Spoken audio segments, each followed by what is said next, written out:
आज के इस वीडियो में ऐसी महत्वपूर्ण 7 जानकारियां मैं बताने वाला हूं जो सभी एक्स सर्विसमैन के लिए जानना बेहद ही ज़रूरी है। बिना कोई समय ख़राब किए चलते हैं पहली बड़ी अपडेट की तरफ। आपको बताना चाहूँगा कि हाल ही में जो फर्स्ट इंडिया न्यूज़ है उसकी तरफ से ये ट्विटर के ऊपर ये आया है। ट्विटर के ऊपर उन्होंने ट्वीट किया है। आप देख सकते हैं यहाँ पे क्या लिखा है।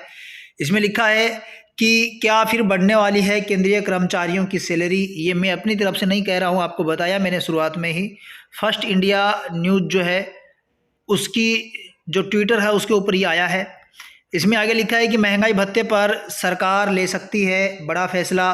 सरकार डीए के साथ में फिटमेंट फैक्टर में भी कर सकती है बढ़ोतरी। जी हाँ, ये फर्स्ट इंडिया न्यूज़ के ऊपर आया हुआ है, यानी आपके लिए बड़ी खुशखबरी आने की संभावना है। लेकिन हम तभी मानेंगे जब सरकार दे, क्योंकि जब तक सरकार इसकी घोषणा नहीं करती है ये न्यूज़ में इस तरह से आता रहेगा। लेकिन कर्मचारियों और पेंशन भोगियों के लिए ये जब से सरकार आई है तब से इस तरह का फिटमेंट फैक्टर जो है ये कभी बढ़ा देना चाहिए था, लेकिन अब तक बढ़ाया नहीं गया है। आगे कहा कि इससे कर्मचारियों की बेसिक सैलरी में मजबूत इजाफा होगा। सरकार ने इस साल की पहली छमाही के लिए ये फैसला लिया था। ये आप देखेंगे तो आपको बता दूं कि जब यहाँ पे 30 तारीख को जब बहुत ही शानदार और जानदार ढंग से जब वेटरन्स ने अपने धरना दिया था, ज्ञापन दिया था, हर ज़िले में हर तहसील पे जब रैलियाँ निकाली गई थी, तहसील पे एसडीएम को जब ज्ञापन दिया था, आप देख सकते हैं बहुत सारी तस्वीरें यहाँ पे फ़ोटोज़ आए हैं। यहाँ पे कुछ मैं आपको दिखा रहा हूँ। तो ऐसी कंडीशन में आपको बताना चाहूँगा कि सरकार की जड़ें हिल चुकी है। पूरा का पूरा देश जो है हर ब्लॉक में, हर तहसील में जब इस तरह से ज्ञापन दिए गए हैं तो सरकार के पास एक बिल्कुल बहुत ही गहरा संदेश गया है। अब सरकार को सोचना होगा। आपको बता दें कि जो विधवाएं हैं उनके अलावा जो 90 साल की, एक जगह हिमाचल में ऐसे सुनने में आ रहा है कि 90 साल की एक जो वृद्ध औरत थी वह उसकी अगुवाई के अंदर यहाँ पे ज्ञापन दिया गया। तो ये बहुत ही अच्छी खबर आई है। आपको बता दूं कि सरकार को जल्द ही पेंशन भोगियों को वन रैंक वन पेंशन की विसंगतियों को दूर करना होगा। समान एमएसपी है ये लागू करनी पड़ेगी और जल्द ही पीएमआर रिटायरी को भी उनका लाभ मिलेगा। और साथ ही बता दूं कि इस तरह से जो आपने जज्बा दिखाया है, इस जज्बे को देखते हुए मुझे लगता है कि जल्द ही आपकी सारी विसंगतियाँ दूर होते हुए जो डिसेबिलिटी पेंशन है या फिर अदर आपके फैमिली पेंशन है उनकी सभी की त्रुटियां बहुत जल्द मुझे लगता है कि तोहफा आपको मिलने वाला है। आपका जो संघर्ष आपने किया है उसका नतीजा आपको मिलने वाला है। और ये जो अपने घरों से निकल के जिन्होंने ये संघर्ष किया है उनका साथ दीजिए। आप भी अपने घरों से निकलिए और जंतर मंतर भी आप जा सकते हैं तो वहाँ जरूर जाइए। आगे अगली अपडेट जो आप यहाँ पे देख सकते हैं ये आपके जॉब को लेकर है। ये अपडेट जो है आपके जॉब को लेकर है, जिसमें आप देख सकते हैं केंद्रीय विज्ञान अनुसंधान परिषद जो है आयुष मंत्रालय की तरफ से ये लेटर है। और इस लेटर में आप देखेंगे तो बहुत सारी पोस्ट यहाँ पे दी गई है। पे ईएसएम का कोटा है, आप लास्ट में देखेंगे तो इस कॉलम में आप देखेंगे तो जहाँ पर भी आपकी ये पोस्ट आती है ये आप देखेंगे यहाँ पे ये एक टोटल यहाँ पे एक्स सर्विसमैन के 16 यहाँ पे पद दिए गए हैं, 16 पोस्ट यहाँ पे है। और आयुष डिपार्टमेंट के अंदर ये गवर्नमेंट जॉब है। आपके सामने सिलेक्शन का प्रोसीजर है वो भी आप देख सकते हैं। क्वालिफिकेशन क्या चाहिए ये भी आप यहाँ पे नोट कर सकते हैं। और हाउ टू अप्लाई भी देख सकते हैं अगर आप इंटरेस्टेड है तो। इसलिए नहीं बता रहा मैं ज़्यादा, क्योंकि अगर एक एक चीज़ बताऊंगा तो वीडियो की साइज़ काफ़ी ज़्यादा हो जाएगी। आप यहाँ पे जिसको देखना हो वीडियो रोक के स्क्रीनशॉट लेके आराम से देख सकते हैं। ये फेडरेशन ऑफ वेटरन्स एसोसिएशन की तरफ से ये लेटर जारी हुआ है, वीरांगनाओं की करुणा पुकार।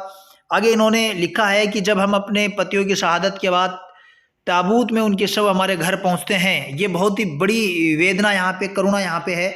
इसको देखिए, आप थोड़ा सा गौर से देखेंगे तब आपको पता चलेगा।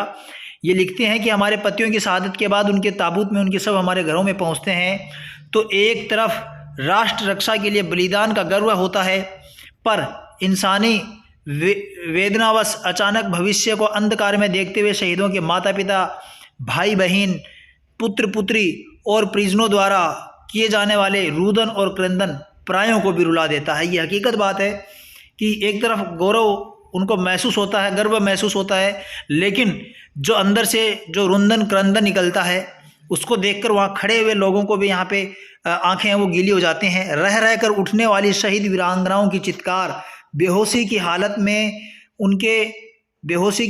उनके सुहाग की निशानी सिंदूर को पूछ कर पहनी हुई चूड़ियों को तोड़ने का दृश्य, ये एहसास करने वाली विधवाओं की तस्वीर संलग्न करके निवेदन है कि लाखों पूर्व सैनिकों और वीरांगनाओं को न्याय प्रदान करने के प्रयोजन से हमारी मांगों का शीघ्र निस्तारण करने का अनुग्रहित करें। ये प्रधानमंत्री मोदी जी को यहाँ पे लिखा है कि क्या पता उनकी अगर ये देख के ही अगर उनका दिल पिघल जाए, विधवाओं की जो वीरांगनाएं हैं उनकी अगर पुकार देखकर ही क्या पता उनका दिल पसीज जाए। आप यहाँ पे देखेंगे वीरांगनाओं के सुहाग की कोई कीमत नहीं हो सकती है, उनके और उनके परिवार की सुरक्षा देखभाल सरकार की ही जिम्मेदारी है।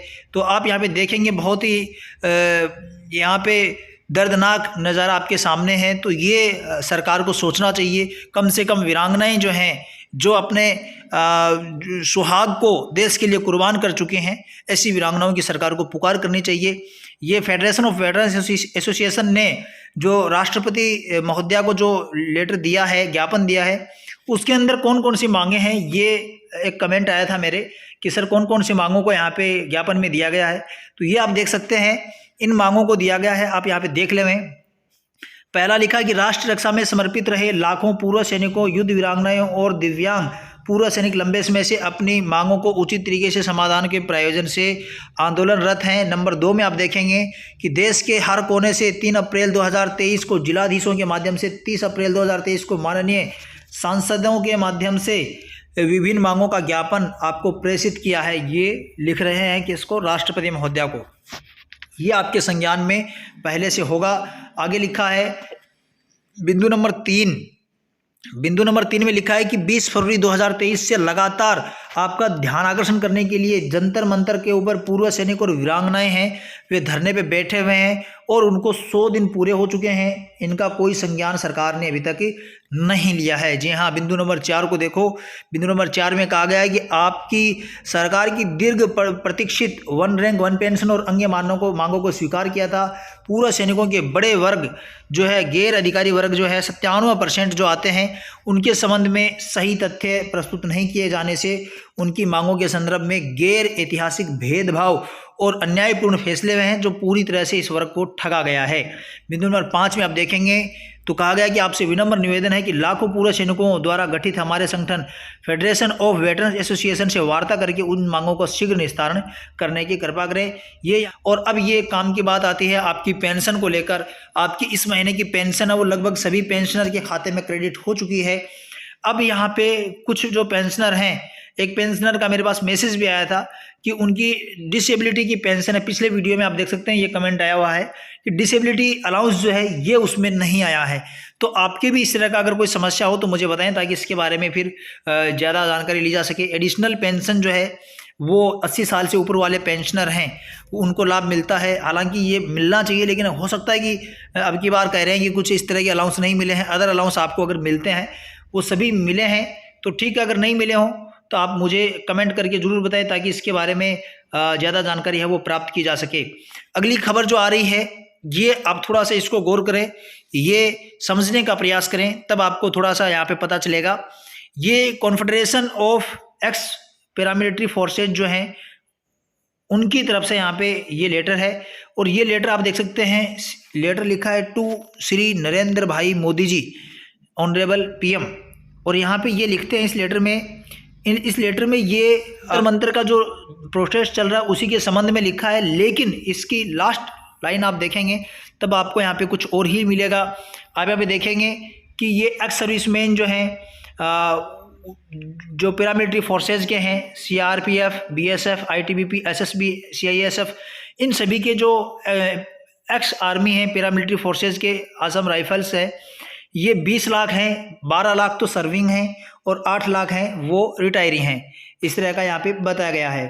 उसके बाद में यहाँ पे लिखा है कि ये जो है इनकी बहुत सारी यहाँ पे मांगे दी गई हैं। वीडियो की साइज ज़्यादा हो रही है इसलिए मैं इस वीडियो को यहाँ पे छोटा करते हुए यहाँ पे मेन मुद्दे की बात पे आता हूँ।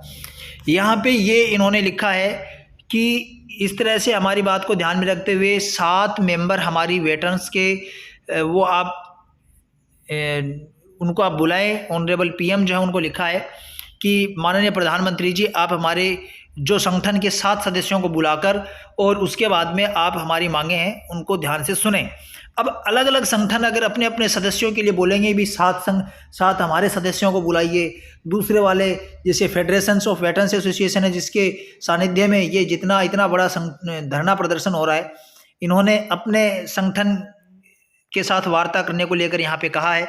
अलग अलग संगठन अगर हम अलग अलग तरीके से इस तरह से बात करेंगे तो एक नेगेटिव पॉइंट जाता है। मेरा कहने का मतलब सीधा सीधा यही है कि जो एक्स सर्विसमैन के जितने भी जो संगठन है वो आपस में मिल बैठ के तय कर लें कि बस ये जो 5 प्रतिनिधि हैं इन्हीं को भेजना है, हर लेटर में उन्हीं का नाम लिखें ताकि इस तरह का कन्फ्यूज़न नहीं हो। अगर इस तरह से अलग अलग लेटर पे हम लिखेंगे, अलग अलग संगठन अपने अपने सदस्यों के लिए कहेंगे तो बात में उतनी मजबूती नहीं रहती है। बाकी में आपका जो धरना प्रदर्शन चल रहा है, आपका जो प्रोटेस्ट चल रहा है, उसके सफल होने की अग्रिम आपको बधाई देता हूं और आप इसी तरीके से अपने जोश जज्बे को बनाए रखें, अपने घरों से निकले, जंतर मंतर पे पहुंचें।